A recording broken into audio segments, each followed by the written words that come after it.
Ang matalas na pasang general ay humawak din ng isang pitchel ng alak at uminom ng nakatagilid ang ulo. Si Wu Shan ay sumuray-suray, pagkatapos ay dumighay. Itinapon din ng general ng pusa ang kanyang pitchel ng alak, at tumaas ang itim na enerhiya sa kanyang likuran. Ang kanyang bibig ay bamulong, "Little girl, dapat mong kusang ibigay sa akin ang puting ahas ngayon.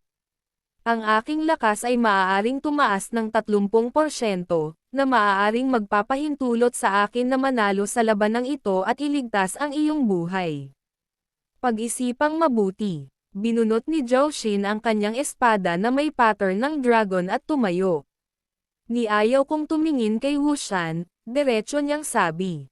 Mangarap pa. Tumawa ng malakas si Wu Shan at dumiretso sa kanya. Kung sino man ang ayaw mamatay ay dapat sumunod sa akin at makipagsapalaran. Yumuko si Zhao Xin at inilabas ang kanyang espada, naghahanda na umaban. Bigla siyang napatigil nang makita niyang hinawakan ni Zhao Wu ang kanyang kamay at pagkatapos ay itinuro siya sa likod niya. Sa sandaling ito, ang lahat ng naglalakad maliban kay Wu Shan ay nakatayo, malamig na nagmamasid. Tumingin si Sudo kay Lian at tahimik na nagtanong, dapat ba tayong kumilos? Madilim ang mukha ni Lian, at kinagat niya ang kanyang mga ngipin at sinabing, teka.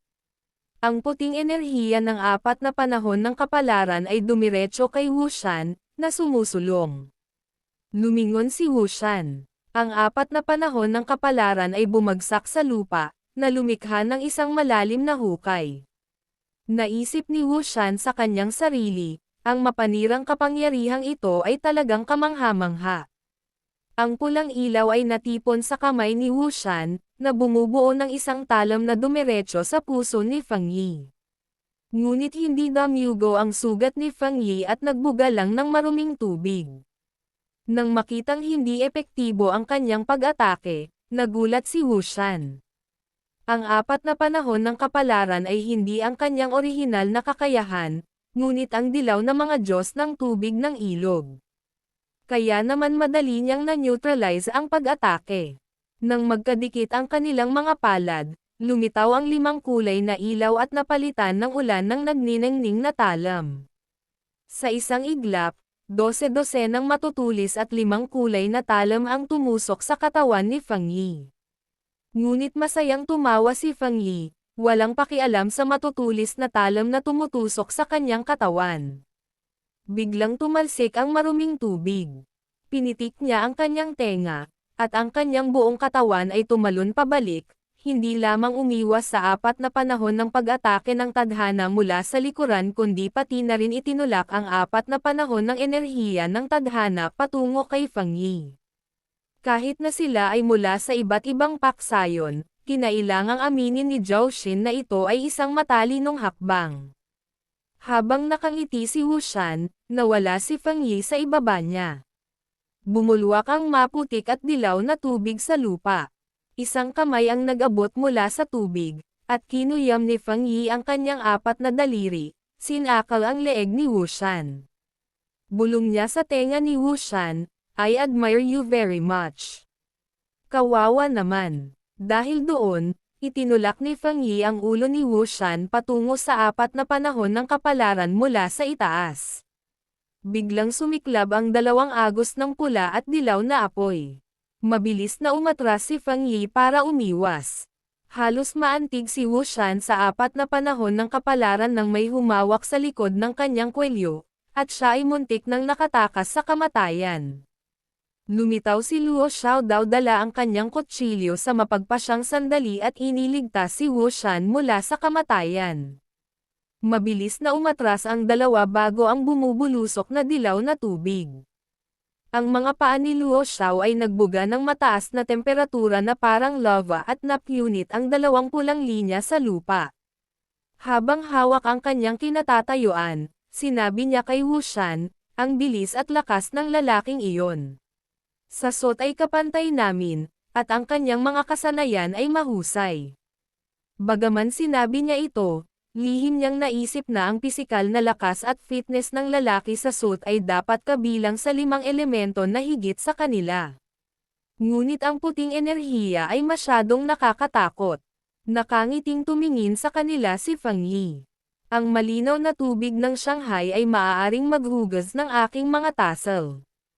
Ang malabo na tubig ng Shanghai ay maaaring maghugas ng aking mga paa. Sa sandaling iyon, ang Asher Dragon Sword ay nagbuga ng puting enerhiya at nilaslas ng may nakakatakot na puwersa.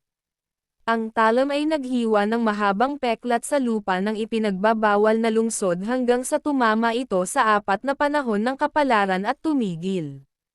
Iniwasan ito ni Feng Yi ng kahabaan ng buhok at tiningnan ang langgam na hiniwa sa kalahati sa tabi niya ni Zi. Ang kapangyarihan ng bahagyang iyon ay nagulat sa lahat. Hindi sila makapaniwala na kaya ng maliit na batang babae na ay ugoy ang kanyang espada sa sobrang lakas. Tinapik ni Zhao Wu ang kanyang noo at bamulong, sinabi ko sa iyo na huwag kumilos ng padalos-dalos. Hindi ito kritikal na sandali. Inalag ni Zhao Xin ang kanyang buhok, at nagbuga ng asol na liwanag ang kanyang buong katawan.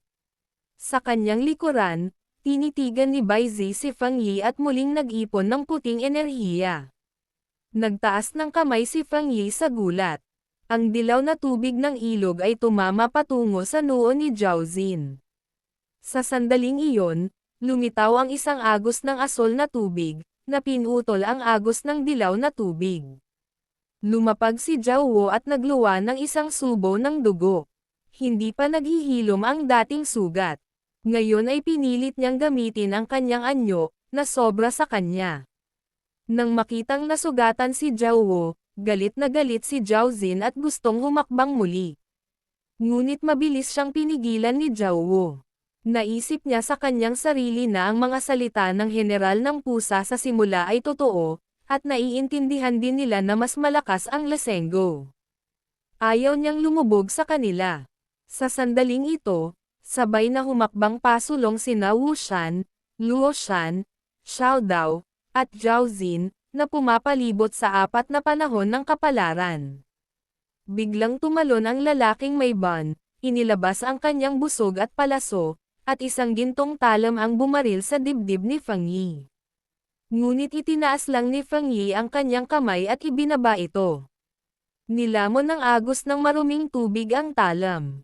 Pagkatapos, sa nakakatakot na bilis, nilamon ng tubig ang buong ulo ng lalaki na may ban.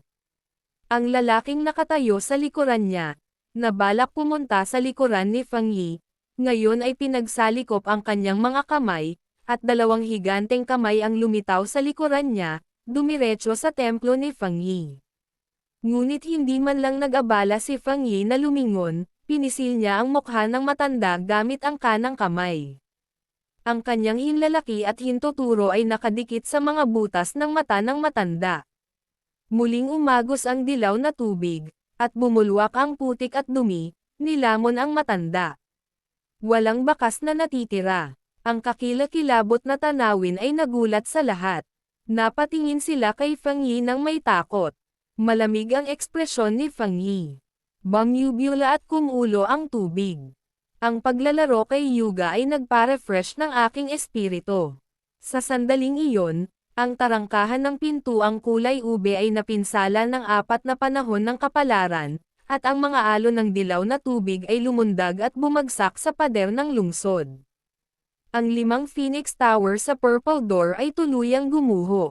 Ang tanging nakikita lang nila ay ang bumubulusok na dilaw na tubig. Tiningnan ni Wu Shan si Lian ng hindi namamalayan, at isang pakiramdam ng kawalan ng kapangyarihan ang bumalat sa kanyang puso. Alam niya na si Feng Yi ay mayroon pa ring battle formation, kaya hindi siya kumilos. Sa simula, tumayo si Feng Yi sa maputik na tubig at tumingin sa mga taong nasa tapat niya. Bigla siyang tuwang-tuwa. Sa wakas ay hinukay na ni Feng Yi ang Netherworld Palace sa ilalim ng Duiwa Palace. Ang kanyang layunin ay nakamit. Itinaas ni Feng Yi ang kanyang 5 daliri patungo sa lahat, naghahanda na ilunsad ang huling suntok para wakasan ang lahat. Sa sandaling iyon, isang pagsabog ang tumunog sa kalangitan. Tumangala si Feng Yi. Ang madilim na kalangitan sa gabi ay dinurog ng mas maitim na kurtina. Sa mga ulap, isang pulang kidlat ang kumikislap. Ang langit ay napuno ng malagagamba na mga bitek. Isang hubad na lalaki ang nahulog na parang meteorite, na dumaong mismo sa dilaw na tubig. Naikuyom ni Wu Shan ang kanyang mga kamao at tumingin sa taong ito na may panatikong mga mata, bumubulong. Ito ang dance master, isa sa 10 master. Sa gitna ng pulang kulog, si Cao Yuan Jiao Jiao ay bumaba sa bumubulusok na tubig sa kalagitnaan ng gabi. Kinurot ni Feng Yi ang kanyang mga labi. Ngayon ay nagiging gulo na. Alam ni Lian na ang labanang ito ay wala na sa kanyang kontrol. Tumingin siya kay Sudo. Bumalik ka. May paraan ka para makabalik sa Dragon Tiger Mountain, tama ba? Tulala si Sudo kay Lian. Hindi pa nagagamit ang Dragon Skin Lamp sa kanyang kamay. Sa huling pagkakataon sa Shangshan, nalinlang siya ni Wu Shan at maagang nawalan ng lakas sa pakikipaglaban, kaya nakaramdam pa rin siya ng panghihinayang. Umaasa siya na matutulungan niya si Lian sa hinaharap. Ngunit ngayon ay hinihiling sa kanya na bumalik sa Dragon Tiger Mountain. Nang makitang hindi tumugon si Sudo, naiinip na sinabi ni Lian, bumalik ka. Seryoso ako. Ibinuka ni Sudo ang kanyang bibig ngunit wala siyang makita.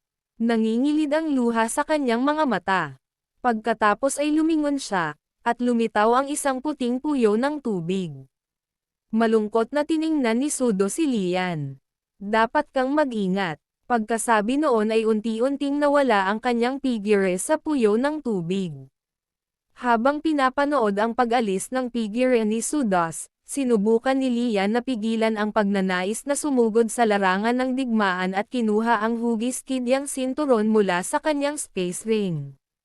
Hinigpitan ni Lian ang sinturon sa kanyang kamay, umaasa na makakayanan nito ang pag-atake ni Feng Yi. Ngayon, ang tagumpay o kabiguan ay nakasalalay dito. Sa harap ng wasak na tarangkahan ng palasyo ng Duiwa, nakahiga ang isang-isang foot square, amber-colored, walnut-shaped na bagay. Ang panlabas na shell ng bagay ay malinaw na kristal, at siyam na kulay ube na apoy ay nabaluktot at nagpaikot-ikot sa loob. Iyon ang prutas ng palasyo ng Netherworld na hinahanap ni Feng Yi sa lahat ng oras na ito. Marahang hinaplos ni Dan Maiyong ang prutas ng palasyo ng Netherworld habang iniisip ng general ng unggoy kung masisira ba ni Lian ang bagay na ito. Biglang binaha ng dilaw na tubig ang gilid ng hukay. Hindi nagdalawang isip si Mayong at agad na umalis sa palasyo ng Netherworld. Nag-transform si Feng Yi sa Yellow River at mabilis na lumapit sa Netherworld Palace. Sa sandaling ito, ang tanging layunin niya ay sakupin ang palasyo ng Netherworld bago si Xiao Yuan Jiao. Dumating si Jiao. Nang maabot niya ang prutas ng palasyo ng Netherworld, isang pulang ilaw ang bumagsak mula sa langit, na winasak ang mga dilaw na alon ng ilog na gumugulong pataas sa langit. Nagulat si Feng Yi at agad na lumikha ng clone na kumuha ng prutas ng palasyo ng Netherworld at sumisid sa tubig. Humarap siya sa bagong dating at tumawa. Pinararangalan mo talaga ako. Hindi ko inaasahan na ikaw pala. Bago pa siya matapos magsalita, biglang nakaramdam ng panganib ang clone sa tubig.